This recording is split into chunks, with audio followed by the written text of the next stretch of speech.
বিএনপির বিরুদ্ধে অদৃশ্য অনেক শত্রু কাজ করছে বলেছেন তারেক রহমান। সব আক্রোশ ভুলে এর বিরুদ্ধে দলের সবাইকে ঐক্যবদ্ধ হওয়ার আহ্বান। একই ব্যক্তি পরপর দুইবারের বেশি প্রধানমন্ত্রী হতে পারবেন না, ঐকমত্য কমিশনের এমন প্রস্তাবের সাথে একমত পোষণ করেছে বিএনপি। অন্তর্ভুক্তিমূলক অর্থনীতি দান খয়রাতের নয়, ন্যায় বিচারের বিষয়, আর্থনা সামিটে বললেন প্রধান উপদেষ্টা। পৃথিবীর জন্য আশার বাতিঘর হবার আগ্রহ প্রকাশ। পুলিশের সাবেক আইজি বেনজির আহমেদকে গ্রেফতারের রেড নোটিশ জারি করেছে ইন্টারপোল, নিশ্চিত করেছে পুলিশ সদর দপ্তর।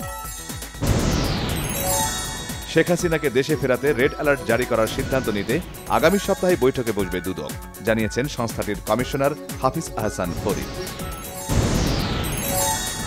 গাজীপুরের গাছা থানার ৩টি হত্যা মামলায় সাবেক মন্ত্রী দীপু মনি, সাধন চন্দ্র মজুমদার, কামরুল ইসলাম ও জুনায়েদ আহমেদ পলক সহ ৬ জনকে গ্রেফতার দেখিয়েছে আদালত।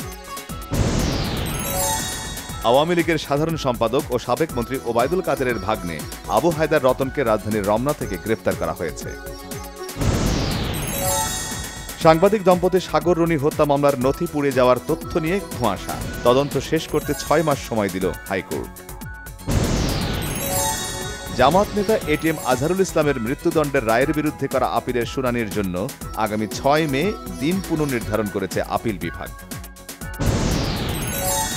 ৫ আগস্ট রাজধানীর চানখারপুলে ৬ জনকে হত্যা মামলায় ডিএমপির সাবেক কমিশনার হাবিবুর রহমান সহ ৮ জনের বিরুদ্ধে ২৫ মে আনুষ্ঠানিক অভিযোগ দাখিলের নির্দেশ দিয়েছে ট্রাইব্যুনাল।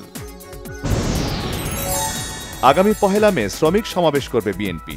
নয়াপল্টনে দলের কেন্দ্রীয় কার্যালয়ের সামনে এ সমাবেশ হবে। ঢাকা দক্ষিণের মেয়র হিসেবে ইঞ্জিনিয়ার ইশরাক হোসেনকে বিজয়ী ঘোষণা করে গেজেট প্রকাশ করতে হবে কিনা জানতে চেয়ে আইন মন্ত্রণালয়ে নির্বাচন কমিশনের চিঠি। চট্টগ্রামের রাউজানে যুবদল কর্মীকে মাথায় গুলি করে হত্যা করেছে দুর্বৃত্তরা। উপাচার্যের অপসারণ দাবিতে আমরণ অনশন চালিয়ে যাচ্ছেন কুয়েটের শিক্ষার্থীরা, দাবি আদায়ে এখনো অনড়। মহানবী হযরত মুহাম্মদ সাল্লাল্লাহু আলাইহি ওয়াসাল্লামকে নিয়ে কটূক্তির অভিযোগে রাজধানীর তেজগাঁও তিব্বত মোড় অবরোধ করে শ্রমিকদের বিক্ষোভ। হংকং ইস্যুতে বিরূপ আচরণের জন্য মার্কিন কংগ্রেস সদস্য, কর্মকর্তা এবং বেসরকারি সংস্থার প্রধানদের উপর নিষেধাজ্ঞা আরোপের ঘোষণা দিয়েছে চীন। ফিলিস্তিনের গাজায় আরও ২৯ ফিলিস্তিনিকে হত্যা, লোহিত সাগরে যুক্তরাষ্ট্রের সেনাবাহিনী লক্ষ্য করে হামলা অব্যাহত ইয়েমেনের হুথি যোদ্ধাদের। সিলেট টেস্টে জিম্বাবুয়েকে চ্যালেঞ্জিং টার্গেট দিয়ে দ্বিতীয় ইনিংসে লড়ছে বাংলাদেশ। তৃতীয় দিন শেষে লিড ১১২ রানের। তেলেগু সিনেমার সুপারস্টার মহেশ বাবুকে অর্থ আত্মসাতের মামলায় তলব করেছে ভারতের এনফোর্সমেন্ট ডিরেক্টরেট। কানের ইতিহাসে এবারই প্রথম জোড়া অফিসিয়াল পোস্টার প্রকাশ করেছেন আয়োজকরা।